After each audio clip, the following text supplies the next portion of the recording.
Digital জ্ঞান YouTube family ফালৰ পৰা তোমালোক সকলোকে পুনৰবাৰ স্বাগতম জনাইছোঁ। ডিব্ৰুগড় ইউনিভাৰ্চিটি PG আৰু UG এডমিশ্যনক লৈ বহুতেই সুধি আছে। ইউনিভাৰ্চিটি আণ্ডাৰত UG কোৰ্চ কৰিব যদি বিচৰা তেন্তে এই ভিডিঅ'টো তোমালোকৰ কাৰণে হয়, যিহেতু বহুতেই সুধি আছিলে। আৰু PG যদি তোমালোকে MA MSc MCOMৰ যি ফৰ্ম ফিলাপৰ বা এক্সামৰ আপডেটৰ বিষয়ে যদি জানিব বিচৰা তেন্তে এই ভিডিঅ'টোত তোমালোকে গম নাপাবা, কিন্তু ইয়াৰ পাছত যিটো নেক্সট ভিডিঅ'টো আপলোড কৰিম ৰাতিকৈ, সেই ভিডিঅ'টোত ইয়াৰ ইনফৰমেশ্যন পাই যাবা। কেতিয়াৰ পৰা ষ্টাৰ্ট হ'ব, প্ৰচেছটো কি হ'ব, এটা ডাঙৰ আপডেট আছে।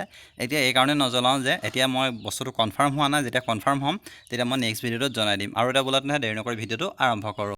আৰু ভিডিঅ'টো আৰম্ভ কৰাৰ আগতে তোমালোকলৈ এটা কথা যে যদি তোমালোকে চেনেলটো চাই ভাল পাইছা বা তোমালোকৰ বাবে হেল্প হৈছে তেন্তে প্লিজ চেনেলটো ছাবস্ক্ৰাইব কৰিবা আৰু কাষতে থকা বেল আইকনটো প্ৰেছ কৰিবা আৰু ভিডিঅ'বোৰ যিমান পাৰে শ্বেয়াৰ কৰিব নাপাহৰিবা। এতিয়া এইখন যিখন আহিছে যে admission in a few academic programme 2021-22 কাৰণে আহিছে। চ' এইখন মই তোমালোকক জনাই দিওঁ।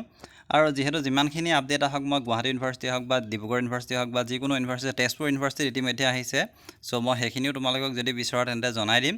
PG কাৰণে মই যিমানখিনি আপডেট পাওঁ জনাই দিম। ইয়াত যিখন আহিছে, ইয়াত application portal for admission to the following academic programme Dibrugarh university 2021 আৰু 22 কাৰণে bachelor of business administration BBA কথা বহুতে সুধিছে, B.Pharm কথা বহুতে সুধিছিলে, BCA কাৰণে পাৰিবা, BA ইন পাৰফৰ্মিং আৰ্টছ, আৰু যি PG কথা কৈছিলোঁ 5 year ইণ্টিগ্ৰেটেড MSc।